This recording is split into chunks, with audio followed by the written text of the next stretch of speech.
Father in heaven, in the name of your Son, Jesus Christ, we come to you thanking you for what you have done and how marvelous you are, and how you have done and how you have brought us a mighty, mighty long ways. Thank you, Lord. You are such a marvelous God. You allowed us to grow and bring forth abundance of fruit in your name. And we are here to worship you in spirit and in truth and to praise your name. Because without you, we could not have come this far. In the name of your Son, Jesus Christ, may you please guide us into the richness of your word and help us to grow day by day. In the name of your Son, Jesus Christ, hear this prayer. Amen. Amen. The title of this sermon which God gave to me is the process of becoming. Right? The process of becoming. I'd like to read to you again these scriptures here, beginning with that 15th verse. And he said unto them, with desire I have desired to eat this Passover with you before I suffer. For I say unto you, I will not any more eat thereof until it be fulfilled in the kingdom of God. And he took the cup and gave thanks, and said, take this and divide it among yourselves. For I say unto you, I will not drink of the fruit of the vine until the kingdom of God shall come. And he took bread and gave thanks and brake it and gave unto them, saying, this is my body, which is given for you. This do in remembrance of me. Likewise also the cup after supper, saying, this cup is the New Testament in my blood, which is shed for you. The process of becoming. This entire chapter here, we see Jesus coming to the Passover time. And we cannot help but to think about the Passover because it takes us back many, many years in the Jewish history about when they was in Egypt. And God was about to bring them out, uses Moses, but he had to tell them to take a lamb and to take the blood and put it over the doorpost. And when the death angel came by, if he saw the blood, he would pass over. And now Jesus here in the New Testament is celebrating the Passover. But one thing here, he is the Passover lamb. He is himself at the Passover, is the Passover. And he's coming close to being this sacrifice lamb. And he's about to close this ministry out and teaching his disciples. And yet sometimes even Jesus said, and he did say it before, because they seem to be so hard in catching on. And he says, how long shall I be with you? He's wondering about their growth and their understanding of all of his teaching. So here, he spent a little time at the communion to take another bread and the wine. But they don't see what he sees. He says here, he said, the cup. He says, this is my blood. And the bread, he says, this is my body. And he wants them to take it and remember him, because he is the center of all of this. Christ is the center. As he is nowadays, he is still the center. And at the same time in this chapter, we see that the disciples' mind is on being someone great. But in order for one to be great and to achieve things, there is a process that one must go through. There's a process of all of us in becoming. And the cup really represents His blood, suffering. And I have a question to ask of you. Is there a cup in your life that you are running from? All right.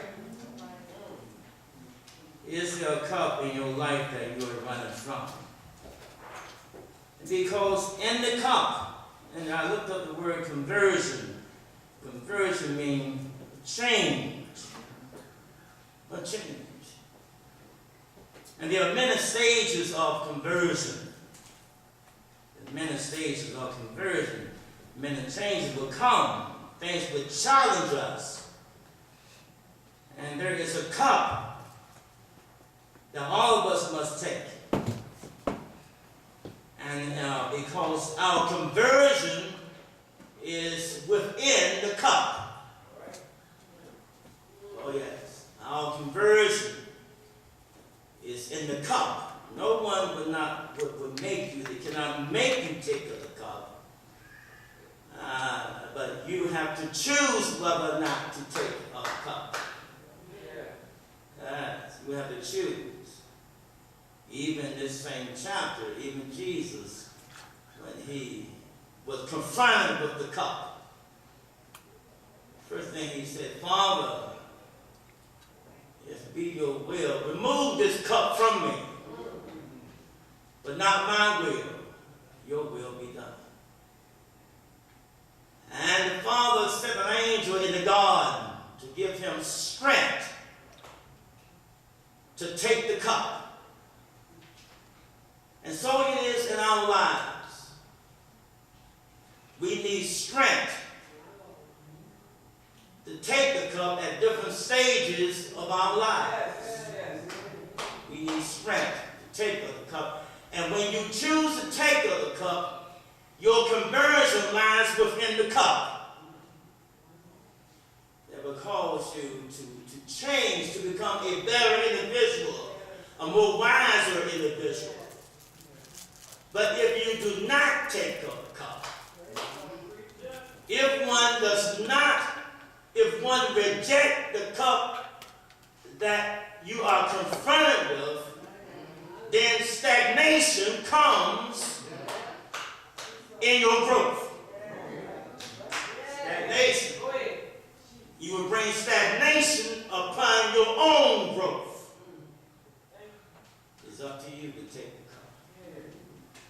Some run from taking the cup. Some run from their own responsibilities.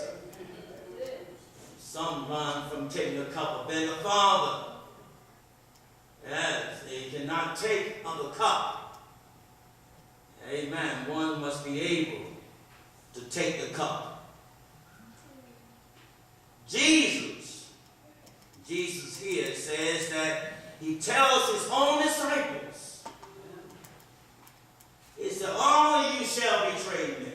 All of you shall leave me.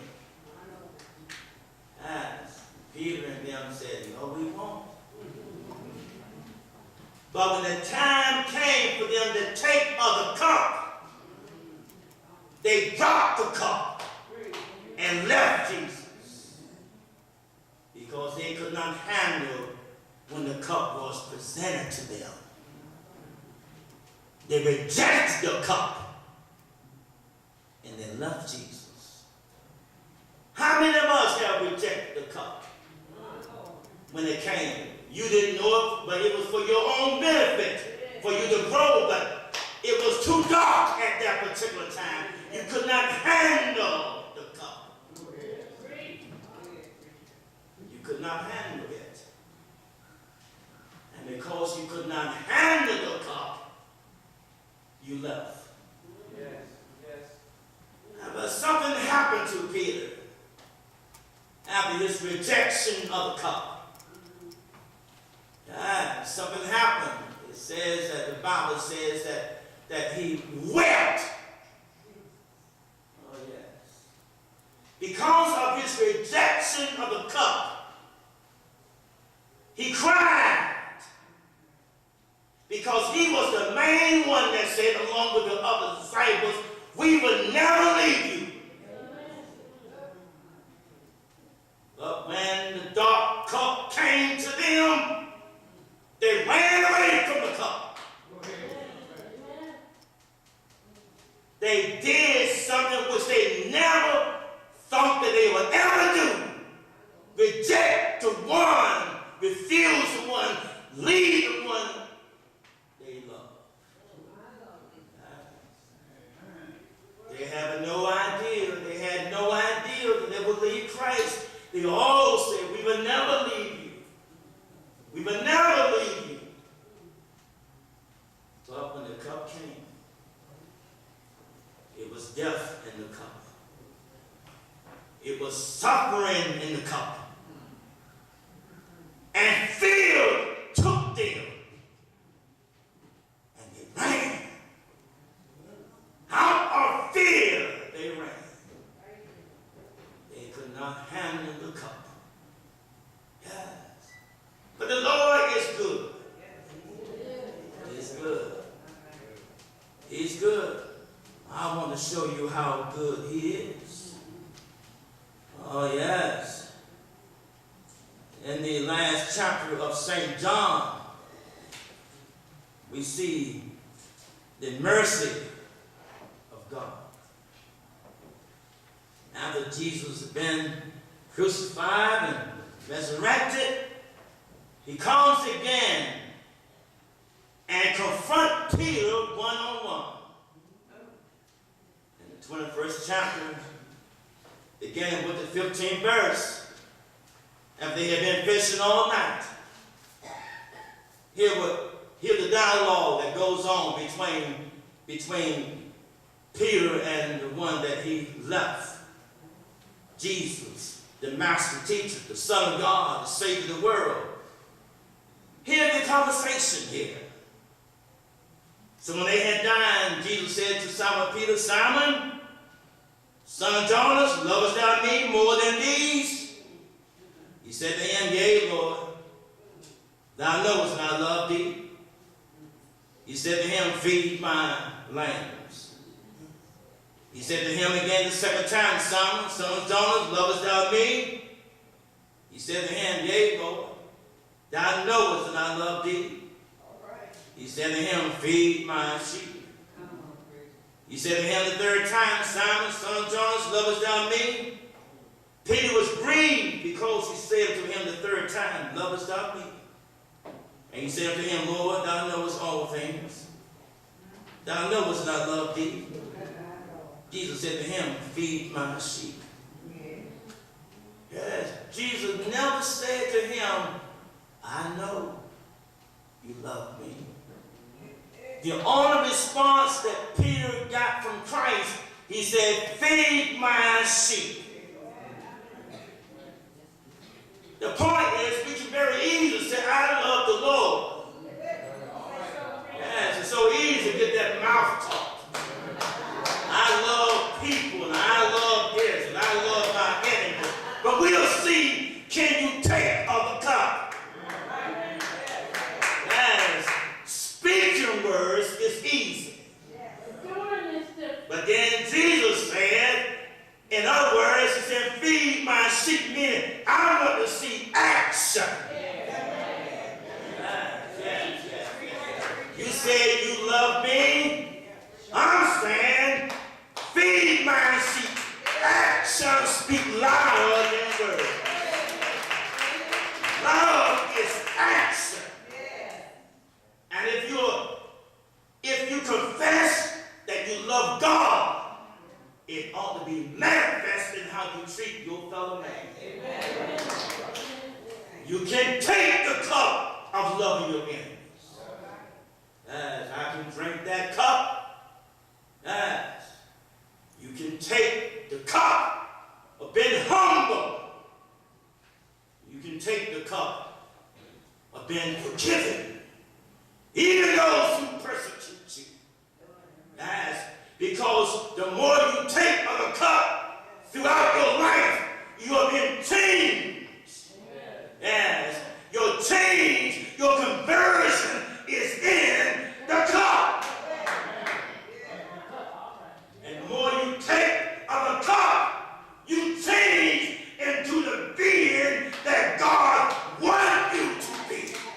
You become a new creature. You are no longer the same man or woman that you used to be.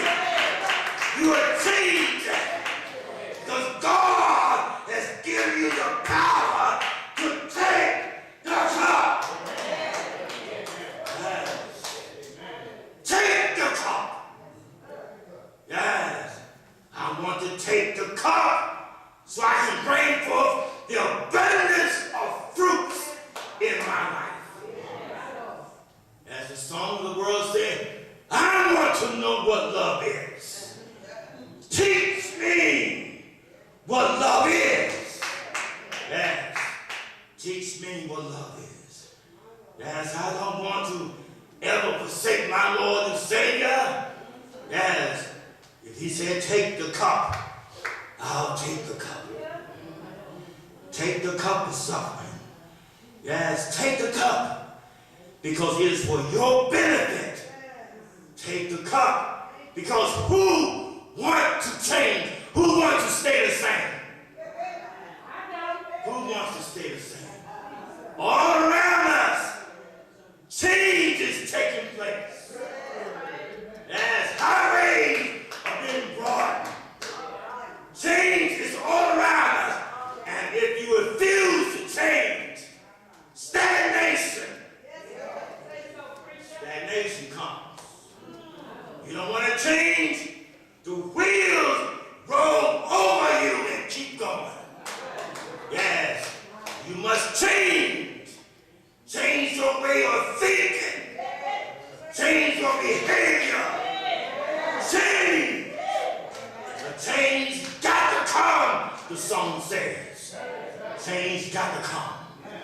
And the only way that you can change into the being that God would have you to be, you got to take the cup. Because it's for your own benefit. You cannot change when things are going smooth all the time. Storms have to come in your life. Tears got to be shed. Things will cause you to get down on your knees and pray to God, help me through this situation.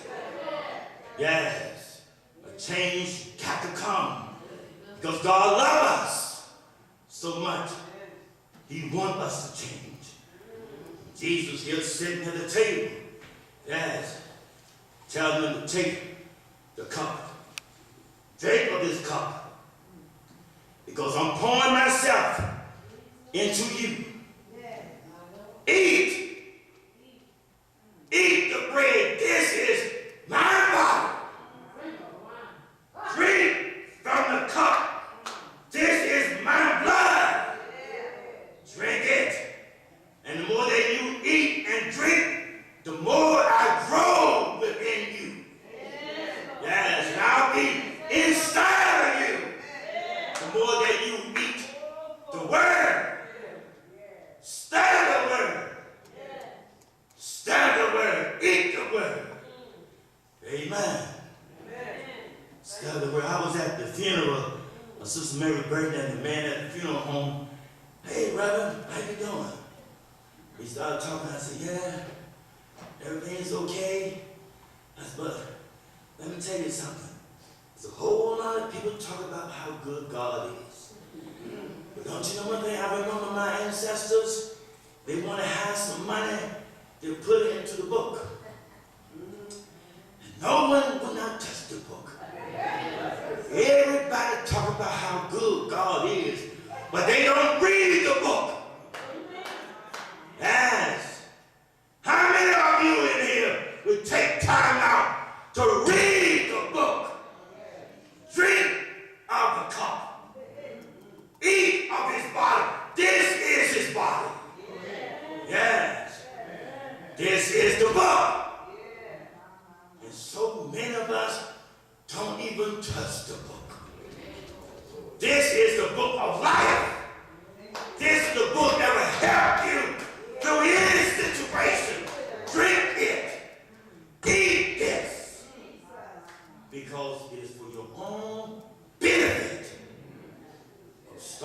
storms will come into your life that you can't even think of how to get out of it. And you're going to need a superpower to help you through. You're going to shed some tears. Yes, you may lose loved ones. Yes, broken family. But if you read the book, Jesus would say to you, come to me. I'll teach you. I'll send you to school. I'll open doors for you. I'll help you. I'll give you a sound mind. Come to me. Eat of my body. Drink of my blood. And I'll help you. I will help you. Jesus wants to divert himself, pour himself into us, that we can be witnesses. Tell somebody else, not just what you read from a book, but what God has done for you in your life. Yes. You can be like the blind man who did not understand all these theological terms when the religious leaders came to him about how he got his sight. But one thing he said, I don't know all that, but one thing I do know, I was blind and now I see. Yes. I don't have those degrees. I don't have all those theological terms, but I know one thing, I was blind.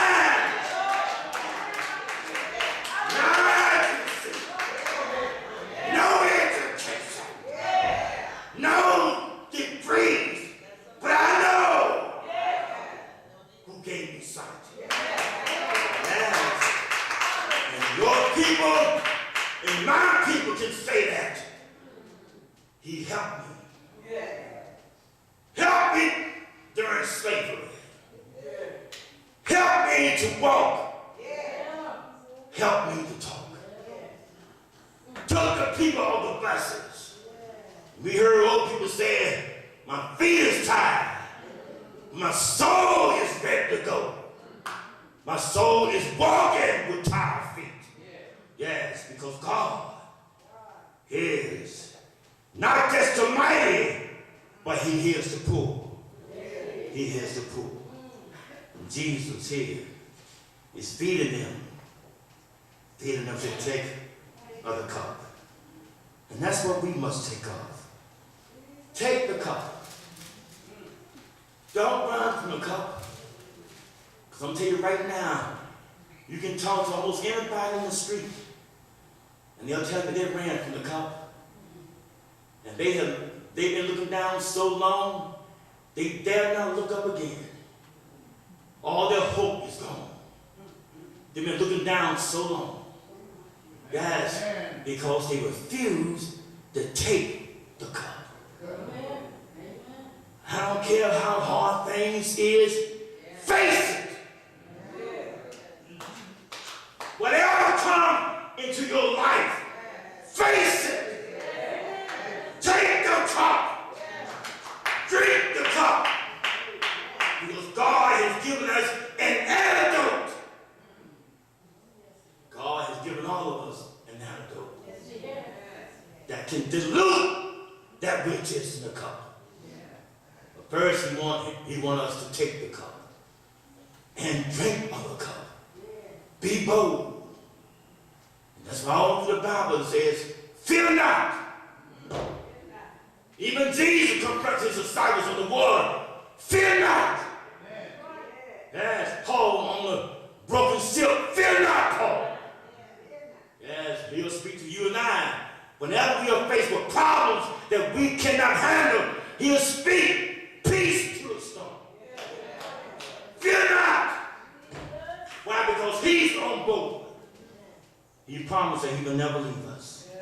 He promised that he will keep us.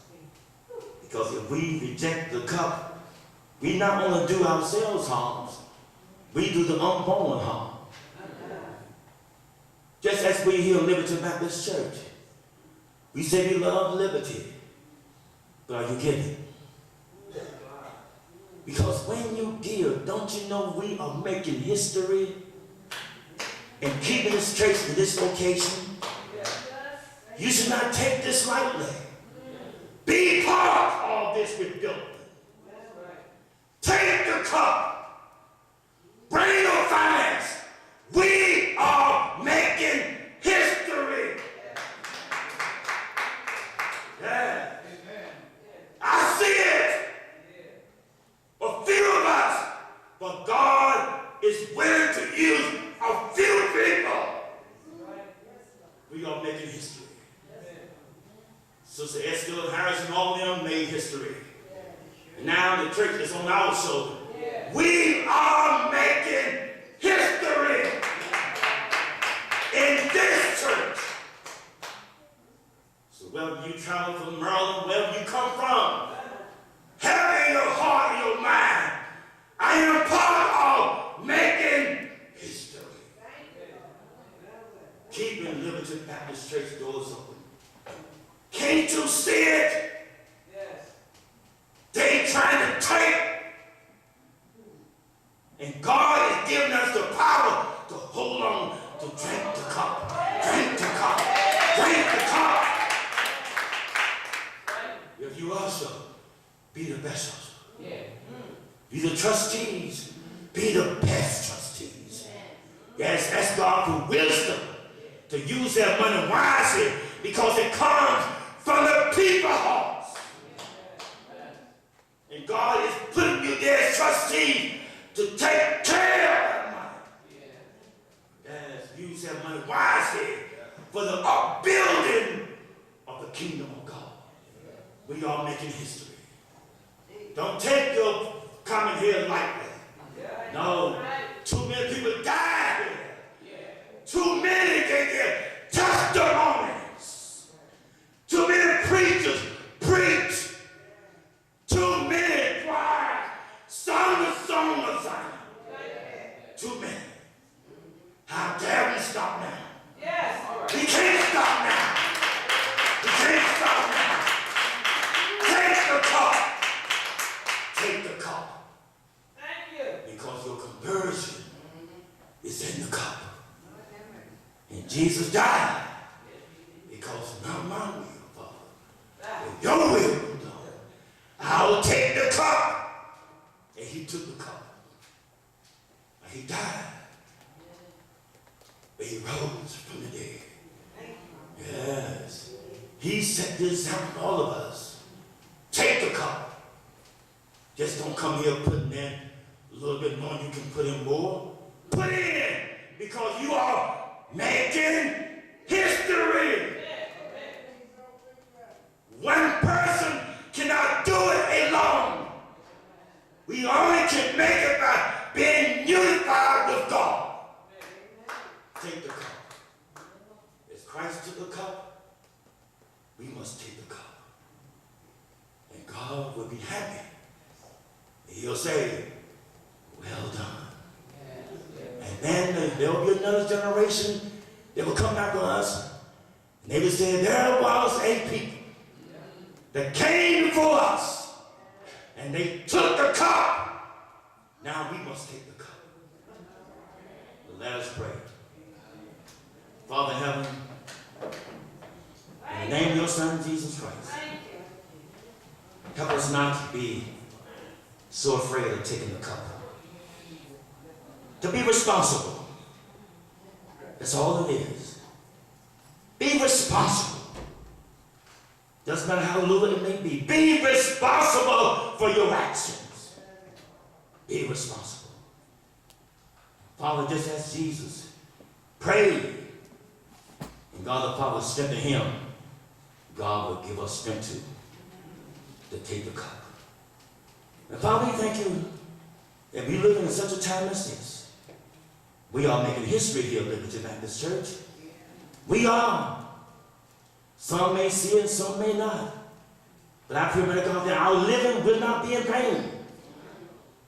Our living will not be in vain. My giving to the church will not be in vain. My singing of the songs of Zion vain. My praying will not be in vain. In the name of your Son, Jesus Christ, hear this prayer. Amen. Amen.